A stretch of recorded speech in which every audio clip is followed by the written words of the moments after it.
Hello and welcome to India TV. मेरा नाम है ज्योति जायसवाल और आज हमारे साथ जो गेस्ट है उन्हें किसी परिचय की जरूरत तो नहीं है, लेकिन फिर भी हम बता दें, उनका नाम है अर्जन बाजवा। अर्जन, बहुत बहुत स्वागत है आपका इंडिया टीवी में। कैसे हैं आप? थैंक यू सो मच ज्योति। आपने मुझे इंडिया टीवी में इनवाइट किया, बहुत बहुत शुक्रिया आपका। मैं बिल्कुल ठीक हूँ। हम्म। हाल ही में आपकी सीरीज आई है बेस्ट सेलर, जिसमें आपका रोल जो है बहुत पसंद किया गया, आपका काम बहुत पसंद किया गया, इवन आपका लुक भी बहुत पसंद किया गया। तो कैसी रही है जर्नी और क्या कुछ कहना चाहेंगे फैंस के रिस्पॉन्स को और आपके काम के बारे में? हमेशा अच्छा ही होता है। मतलब आप एज एन एक्टर जब भी कोई रोल करते हैं, जब भी कोई किरदार निभा रहे होते हैं, जब भी आपका कोई प्रोजेक्ट आने वाला होता है, तो काफी एंक्शियस होता है, नर्वसनेस होती है, जो मुझे बहुत थी इस बार। क्योंकि मुझे ये भी था कि एक तो इतनी बड़ी वेब सीरीज है जो अमेजोन प्रेजेंट कर रहे हैं, और इतने सारे अच्छे अच्छे उसमें स्टार्स हैं। मिथुन चक्रवर्ती सर हैं, श्रुति हासन हैं, गौहर खान हैं, और बहुत सारे लोग हैं। तो मतलब किस तरह का रिस्पांस रहेगा, क्या जो मैंने किया है, किस तरह का मैंने किरदार निभाया है, लोगों को अच्छा लगेगा कि नहीं लगेगा, कहीं कोई कमी पेशी तो नहीं रह गई है। तो इस तरह के सवाल बहुत सारे आपके मन में आते हैं। मगर मैं बहुत खुश हूँ इस चीज से, और बहुत बहुत शुक्रगुजार हूँ कि जो मैंने प्ले किया, जिस तरह का रोल सामने आया, जिस तरह की लुक थी उसकी, उसको काफी ज्यादा सराहना दी गई, काफी उसको अप्रिशिएट किया गया हर तरह से। और काफी सारे मैसेजेस मुझे आते रहते हैं अबाउट द सीरीज, और जिस तरह से लोगों को मेरा रोल और दोनों सीरीज, दोनों चीजें पसंद आई। तो आई एम वेरी हैप्पी। बहुत ही दो ब्यूटीफुल और टैलेंटेड एक्टर्स आपके साथ थी, श्रुति जो इतना अच्छा काम करती हैं हर लैंग्वेज में, और गौहर जो आपकी पुरानी दोस्त भी हैं, जिनके साथ आपने पहली बार स्क्रीन शेयर किया। तो कैसा रहा उनके साथ काम करना? और गौहर के बारे में मैं जानना चाहूंगी, क्योंकि पहली बार आपने उनके साथ काम किया है, लेकिन जानते आप उन्हें पहले से थे, तो उनके साथ काम करने का एक्सपीरियंस कैसा रहा? तो बड़ा अजीब लगता था, हम क्योंकि हम लोग कुछ अजीब सा रोमांटिक सीन कर रहे होते, तो हम लोगों की हंसी छूट जाती थी कि ये क्या हो रहा है। तो मतलब कुछ सीन्स हैं जब हम लोग बेड में लेटे हुए हैं और एक दूसरे की तरफ देख रहे हैं, वो भी मुझे देख रही है, और हम लोग ये भी दिन देखने थे यार। तो बड़ा अजीब लगता है, क्योंकि दोस्त होते हैं जब आप, और एक थोड़ी सी ऑकवर्ड से सीन में आपको एनैक्ट करना होता है, और बड़ा रियल दिखाना होता है आपको कि हाँ मैं ऐसे हूँ। तो ऑकवर्ड भी होता है, मगर ठीक है, उन चीजों का मजा भी आता है, क्योंकि आपको किसी तरह की कोई आइस ब्रेक करने की जरूरत नहीं है। आपकी एक जो रैपो है, आपकी जो एक दोस्ती है, वो बरकरार है, और मतलब उस वो एक आपको कंफर्ट जोन में ले आती है एक्चुअली। तो आई थिंक उस हिसाब से बहुत अच्छा रहा एक्सपीरियंस गौहर के साथ में। मैं बहुत सालों से जानता हूँ, और हम लोगों ने कुछ शो होस्ट किए हैं, कुछ अवार्ड फंक्शंस होस्ट किए हैं मैंने और गौहर ने। मगर स्क्रीन पर पहली बार हम लोग शेयर कर रहे थे स्क्रीन स्पेस, तो काफी अच्छा रहा। उम्मीद करता हूँ हम लोग और भी काफी सारा काम साथ में करें। श्रुति के साथ ऑफ कोर्स बहुत अच्छा एक्सपीरियंस है, बड़ी कमाल की एक्ट्रेस है। जैसे आपने बोला कि इतनी सारी लैंग्वेजेस में उन्होंने काम किया है, म्यूजिक बनाती भी हैं, गाना भी गाती हैं, और उनका सेंस ऑफ ह्यूमर बड़ा कमाल का है। बहुत ही मजाकिया है सेट पर वो। तो जब इस तरह के आपके को एक्टर्स होते हैं, और दोनों इतनी खूबसूरत लड़की हैं कि आपको पता भी नहीं चलता कहाँ देखूं मैं। तो एक अच्छा एक्सपीरियंस रहता है, एनर्जी आपकी बराबर बनी रहती है। राइट। अच्छा, मिथुन चक्रवर्ती भी थे इसमें और उनका तो ये ओटीटी डेब्यू है। 370 से ज्यादा फिल्मों में उन्होंने काम किया है। तो ऐसे शख्स के साथ काम करना कितना खास होता है, क्योंकि जब भी आप उनके साथ बातें करने बैठते हो तो आपको बहुत सारे एक्सपीरियंस सुनने को मिलते हैं, पुराने से लेकर वो अब तक, मतलब पूरी जनरेशन बदल हम्म। गई है। तो क्या कुछ उनसे आपने सीखा और कैसा रहा उनके साथ सेट पे होना? मैं आपको बताऊं, मिथुन सर अभी भी आज की जनरेशन के ही हैं। राइट। मतलब जो उनका एक एंथुजियाज्म है, और जो उनकी एक एनर्जी है, और जो उनका एक माइंडसेट है, इट इज लाइक आज की जनरेशन का बिल्कुल हमारे साथ ही। वो अपने आप को बिल्कुल ये कहना भी पसंद नहीं करते कि मैं उस जनरेशन का हूँ। और ये बड़ी उनकी एक कमाल की क्वालिटी है, जिसको मैं कहूँगा कि उनकी अभी तक एंथुजियाज्म, और जो एक जैसे न्यू कमर का, और नई आप फिल्में करनी शुरू करते हैं तो आपको बहुत एनर्जी होती है और बहुत चार्ज अप होते हैं आप। आपका पहला दिन का एग्जाम है, उस तरह से होते हैं। वो आज भी वैसे ही है। और ये बड़ी एक बहुत बड़ी क्वालिटी है इस चीज को सीखना और अपने अंदर इम्बाइब करना, कि जैसे मैं बार बार ये कह रहा हूँ कि मतलब सुपरस्टार्स जो हैं, मिथुन सर जैसे, वो सिर्फ अपने काम से, अपने हुनर से, या फिर अपनी हिट फिल्मों से नहीं होते हैं। उनका एक एटीट्यूड अलग होता है, जो वो लोगों से किस तरह से डील करते हैं, किस तरह की बातें उनकी होती हैं, किस तरह का उनका काम के प्रति अप्रोच होता है, किस तरह से वो अपने काम को सीरियसली लेते हैं। तो इस तरह की काफी सारी उनके साथ चीजें मुझे ना सीखने को मिली। और मैं उम्मीद करता हूँ कि वो मैं अपनी जिंदगी में, चाहे निजी जिंदगी में या फिर अपने प्रोफेशन में, उन चीजों को ढाल दूं। तो काफी आपका जो है एक जिसको कहूँगा माइंडसेट टोटली चेंज हो जाता है अपने काम के प्रति। और उनके साथ अच्छा लगा काम करके, क्योंकि हम लोगों ने पहले भी एक फिल्म की थी, गुरु, गुरु, राइट। जहाँ मिथुन सर थे, मगर इतना ज्यादा मुझे वक्त नहीं मिला उस टाइम उनके साथ, ना स्पेंड करने का टाइम मिला, ना फिर उनके साथ कुछ ऐसा खास हमने शूट किया था। मगर इस बार काफी वक्त भी मिला उनके साथ में, उनके जिंदगी के काफी सारे एक्सपीरियंसेस, उनके फिल्म मेकिंग के एक्सपीरियंसेस, उनके शुरू के जो फिल्मों के दिन थे। डेब्यू कहना पसंद नहीं करते मिथुन सर, राइट। बोले यार मैं अब 317 फिल्मों के बाद में डेब्यू कर रहा हूँ, ये तो कोई बात नहीं हुई, it's another film I have shot, बाकी उसको आप जो मर्जी नाम दे दीजिए। राइट। तेलुगु फिल्मों में आपने बहुत काम किया है और वहाँ आपका नाम दीपक नाम से आता है। इसके पीछे कुछ खास वजह रही है? और आपका रियल नेम नहीं, वो क्या प्यार है? से मुझे ऐसे ही एक निकनेम दे दिया उन्होंने, प्यार से मुझे वो दीपक बुलाते थे। मगर ये है कि फॉर्मली तो मेरा नाम, चाहे डॉक्यूमेंटेशन हो चाहे कुछ भी हो, तो अर्जन ही है। वो एक राइट। प्यार प्यार से उनका एक जो अफेक्शन था, वो एक निकनेम दिया हुआ था, और कुछ हुँ। अच्छा, अभी हम देखें तो हाल ही के दिनों में जो साउथ की मूवीज़ हैं बहुत अच्छा कर रही हैं। इवन साउथ भी कहना नहीं ठीक होगा कि वो इंडियन मूवीज़ ही हैं हमारी। तो बहुत सारी मूवीज़ अब आ रही हैं, जैसे कि आपने कबीर सिंह में भी काम किया है, जो रीमेक होती हैं, और अभी जो है विक्रम वेधा भी बन रही है रीमेक। तो क्या कुछ कहेंगे उसके बारे में कि क्यों लोग साउथ बॉलीवुड इतना इंस्पायर हो रहा है साउथ से कि उनका रीमेक बना रहा है? क्या कुछ कहेंगे आप इसके बारे में? नहीं।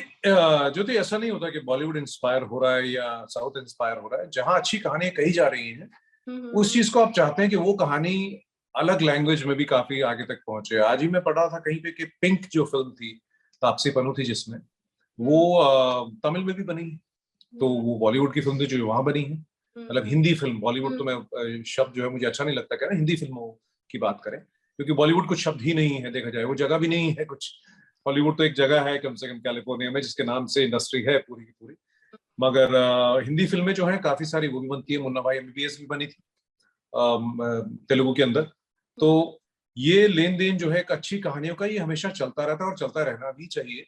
क्योंकि अगर अच्छी कहानी कहीं किसी लैंग्वेज में कही जा रही है और वो दूसरी लैंग्वेज की ऑडियंस तक नहीं पहुंच पाई है, तो बड़ी अच्छी बात है कि वहां पे भी बने, ताकि एक बढ़िया जो स्टोरी है उसमें एक्टर्स को भी काम करने का मौका मिले, साथ में वो एक फार रीचिंग ऑडियंस तक भी पहुंच पाए।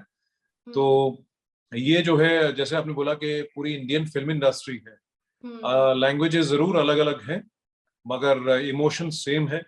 Language is a barrier, but that that that wall is broken by the emotion all the time. तो एक यूनिवर्सल लैंग्वेज है सिनेमा जो है, वो कुछ भी हो। बहुत सारी कहानियां हैं कहने के लिए, तो आई थिंक वो हर लैंग्वेज में हर अच्छी चीज बननी चाहिए। हुँ। अच्छा, आपने अपने करियर के शुरुआती टाइम में और जब उस समय प्रियंका का भी करियर स्टार्ट हो रहा था, फैशन में काम किया, जो बहुत ही अच्छी मूवी थी, आप दोनों एक-दूसरे के ऑपोज़िट थे।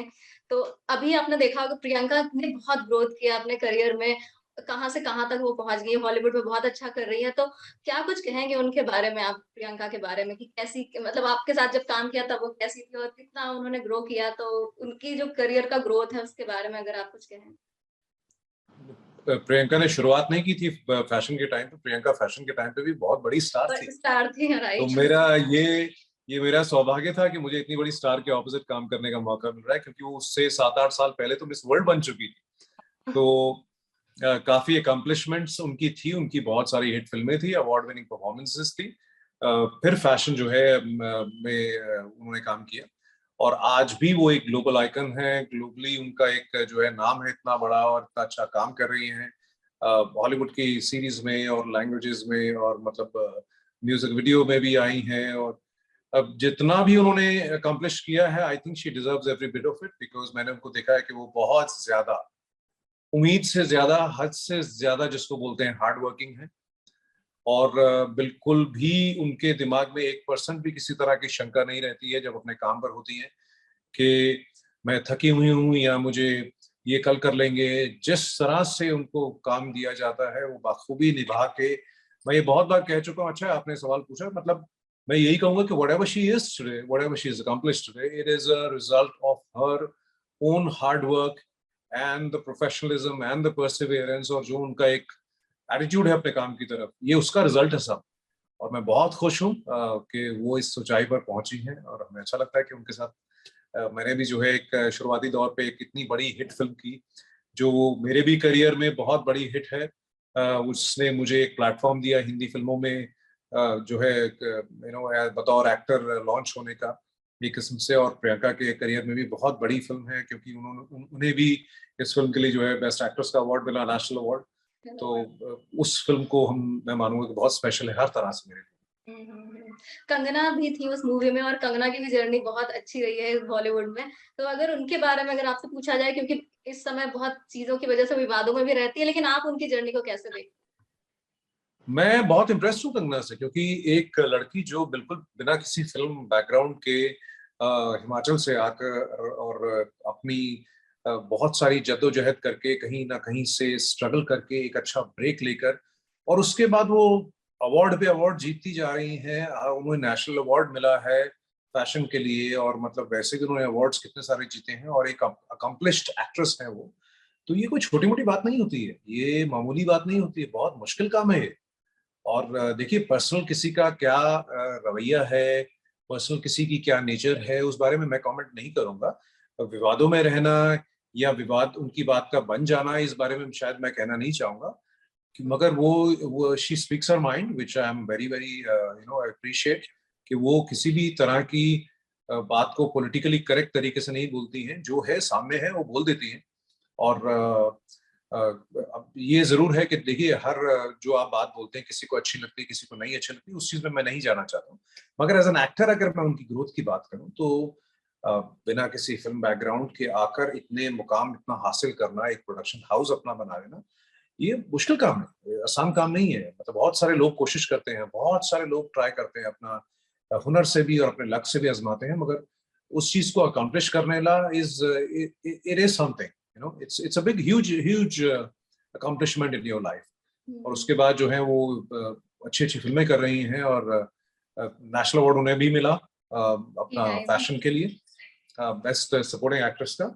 and I think I love the way she works and I love I'm also I love her, her films and her acting for sure। अच्छा, आपके करियर की बात करें, आने वाले समय में और हम आपको किस तरह के रोल करते हुए देखने वाले हैं? क्या कुछ नया लेकर आ रहे हैं अपने फैंस के लिए? मुझे थोड़ा सा वैसे दो दो जॉनर बहुत ज्यादा पसंद है, अगर आपको मैं पर्टिकुलरली बताऊं।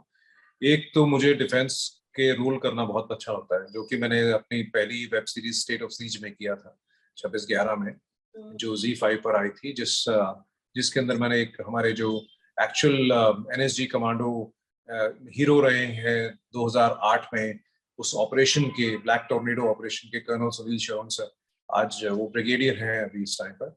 एक तो उनका रोल जो मैंने निभाया तो वो काफी मतलब मन में वो रह गया, वो रोल जो है I loved it so much that I would want to play a defense personnel again and again as many times as I could। और दूसरा ये है कि मुझे थ्रिलर जॉनर भी काफी अच्छा लगता है, क्योंकि थ्रिलर जॉनर में जितना आपको काम करने में मजा आता है, ट्विस्ट एंड टर्न्स को पोर्ट्रे करने में मजा आता है, आई थिंक उतना ही आपको बाद में ये भी होता है कि ऑडियंस को भी उस तरह के जो है ट्विस्ट एंड टर्न्स वाला सब्जेक्ट देखने में मजा आता है। तो इस तरह की दोनों ही स्पेस की काफी सारी चीजें सामने आ रही हैं, पढ़ भी रहा हूँ। कुछ बहुत ज्यादा इंटेंस भी है, एक आधी चीज बहुत ज्यादा ह्यूमरस और डार्क भी है, उनके बारे में बहुत ज्यादा डिटेल में अभी नहीं बता नहीं सकता, मगर ये कुछ अलग अलग जॉनर है जो है वो मैं करने वाला हूँ इस साल के। अगर थ्रिलर की बात करें, जैसे आपने कहा कि आपको बहुत पसंद है, तो आपकी जो बेस्ट सेलर है ये भी एक थ्रिलर थी। जब हम थ्रिलर कोई फिल्म में या फिर सीरीज या शो बनाते हैं तो बहुत मुश्किल होता है, क्योंकि लगातार एंगेज रखना होता है। तो अगर इसी सीरीज की बात की जाए तो कितना टफ रहा ये दौर प्री प्रोडक्शन का और फिर शूटिंग का, उसके बाद आने का, तो इसके बारे में कुछ बताइए। नहीं, टफ नहीं होता है कोई भी, ऐसा नहीं होता कि बहुत ज्यादा टफ रहा दौर कोई भी, क्योंकि सारी चीजें कोऑर्डिनेटेड होती हैं। कहानी पहले ही लिख ली जाती है और जब कहीं कोई कहानी में काफी सारे ड्राफ्ट्स लिखे जाते हैं कहानियों के, ताकि वो एक परफेक्ट स्टोरी बन पाए जो काफी लोगों के नजरिए से जो ठीक बैठ पाए। और जब काफी लोग बहुत सारे मिलकर उस चीज को हाँ कर देते हैं तभी वो कहानी फाइनलाइज होती है। अगर आप एज एन एक्टर बोले तो हम लोगों ने काफी सारी रीडिंग्स करते हैं, मतलब जब कोई भी कहानी आपको दी जाती है, आप as a round table reading करते हैं, बैठ के सारे एक्टर्स अपने अपने किरदार को पढ़ते हैं। जिस तरह का कोई आपके मन में आशंका हो, किसी तरह का कोई हिच हो, तो वो उसी टाइम पे क्लियर हो जाता है और आपको थोड़ा सा एक रिदम पता लग जाता है कि आपके किरदार को आपने किस तरह से निभाना है। तो ये सब चीजें जो है प्री प्रोडक्शन में हो जाती हैं सारी की सारी। Shooting is the easiest of all project, I would say process, क्योंकि प्री प्रोडक्शन में और पोस्ट प्रोडक्शन में ही सारी की सारी फिल्मिंग होती है, और शूटिंग जो है वो बहुत एक ऑटो पायलट पे चली जाती है चीज, क्योंकि आपने सारी तैयारी की हुई है, अब आपको सिर्फ उसको पर्दे पर दर्शाना है। आई थिंक वहां पर जो है डायरेक्टर का जो हुनर है, डायरेक्टर का एक जो पैशन है वो काम आता है। और इस सीरीज में भी हमारे डायरेक्टर मुकुल अभ्यंकर उन्होंने डायरेक्ट की, और मैं तो उनके विजन के साथ चला, और जिस तरह से उन्होंने गाइड किया पूरी सीरीज को, बहुत अच्छा उसका आई थिंक रिजल्ट आया है, क्योंकि लोगों को बहुत पसंद आ रही है। अभी आपने ऑटो पायलट बोला तो मुझे एक चीज याद आ गई कि आप पायलट बनना चाहते थे पहले, उसके बाद आप आर्किटेक्ट की आपने पढ़ाई की। नहीं, फ्लाइंग तो मैं अभी भी करता हूँ, शौकिया। हाँ, वीडियोस देखे मैंने आपके। हाँ, मतलब वो कोशिश करता रहता हूँ मैं, जहाँ मौका मिलता है। कुछ मेरे दोस्त हैं, उनके फ्लाइट स्कूल्स हैं, अमेरिका में फ्लाइट स्कूल है, तो वहां अगर जाता हूँ जब भी, तो मतलब सबसे पहला एजेंडा ही रहता है कि मैंने जाके फ्लाइंग करनी है। तो बीच में कोशिश की थी एक टाइम निकालने की 3-4 महीने, ताकि मैं जाकर वहां पे अपना प्राइवेट पायलट लाइसेंस की ट्रेनिंग कर सकूं और लाइसेंस पायलट बन जाऊं, मगर कोविड ने जाने नहीं दिया। उम्मीद करता हूँ कि दोबारा से इस साल में कोई मौका मिले ऐसा, ताकि महीना 2 महीना जाके मैं अपना लाइसेंस ट्रेनिंग कर पाऊँ, क्योंकि वो एक चीज जो है वो जहन में बहुत ज्यादा अटकी हुई है। मुझे काफी काफी पैशनेट हूँ मैं एविएशन को लेके, पढ़ना उसके बारे में, डॉक्यूमेंट्रीज देखना, सीखना, हर चीज जो है 24 घंटे एविएशन के बारे में मैं लगा रहता हूँ कुछ ना कुछ। तो उम्मीद करता हूँ कि जो इतनी नॉलेज मैं इकट्ठी करने की कोशिश करता हूँ, और काफी कुछ चीजें जानता भी हूँ, अगर उसको बतौर एक्टर किसी ना किसी रोल में एज अ पायलट पोर्ट्रे कर पाऊँ, so that will be a nice thing. बहुत कम लोग जानते हैं कि सोनू सूद से आपकी दोस्ती बहुत पुरानी है, जब आप लोगों ने करियर भी नहीं स्टार्ट किया था। तो उनके जी। साथ दोस्ती जो है उसके बारे में कुछ बताइए, कुछ किस्से, कुछ कहानियां अगर कुछ आप बताना चाहें। सोनू के साथ तो बैठ के हमारी जो है पंजाबी में जो एक बैंटर होता है वो फिर शुरू हो जाता है, एक दूसरे का मजाक उड़ाना, आसपास की चीजों का मजाक उड़ाना।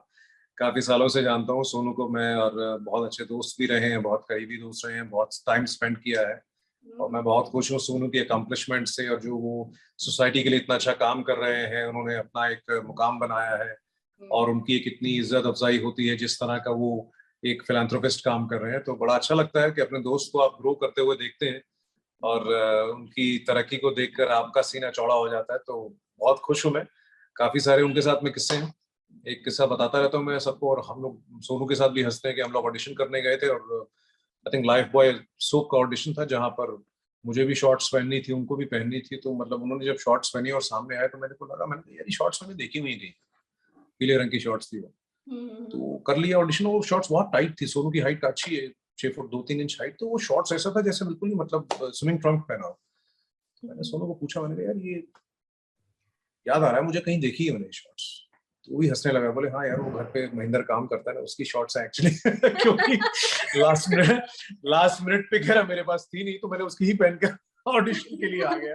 तो ये बात हम लोग याद करके काफी हंसते हैं हमेशा, कि यार वो भी क्या दिन थे, कि एक केयरलेस केयर फ्री सा एक एटमॉस्फेयर था, और आपके मन में जो आया आपने कर दिया। अच्छा, कोई ऐसी फिल्म या किसी शो का आपको ऑफर आया जो आपने मना कर दिया और बाद में आपको लगा कि ये करना चाहिए था, कभी ऐसा हुआ है आपके साथ? नहीं, सच ऐसा कभी हुआ नहीं है, टचवुड, क्योंकि मुझे ये लगता है कि आई एम वेरी फॉर्चुनेट कि जो फिल्में मेरे पास आती हैं वो इसीलिए आती हैं, या सीरीज आती हैं क्योंकि उनका अच्छा रिजल्ट आना होता है। तो मैं कोई ना कोई जो एक कहूँगा एक एनर्जी या एक ब्लेसिंग जो है वो मिलती रहती है मुझे इस तरह से। और अगर कुछ चीज़ों को मना करता भी हूँ तो उसके पीछे भी एक रीज़न होता है, और उनको मैं कई बार देखता हूँ कि अच्छा ही हुआ मना कर दिया, क्योंकि इसका रिजल्ट बहुत ज़्यादा अच्छा था नहीं। तो इस तरह का मैं उम्मीद करता हूँ ये कभी हो भी ना, कि हो भाई भी ना। किसी चीज़ को मैं रिजेक्ट कर दूँ और उसके बाद में वो चीज़ बहुत बड़ी बन जाए, ऐसा ना ही हो तो ज़्यादा अच्छा है। ओके, थैंक यू अर्जुन हमसे बात करने के लिए, और आपके अपकमिंग प्रोजेक्ट्स के लिए हम वेट कर रहे हैं। Thank you. My pleasure. Thank you so much for having me over. Bye.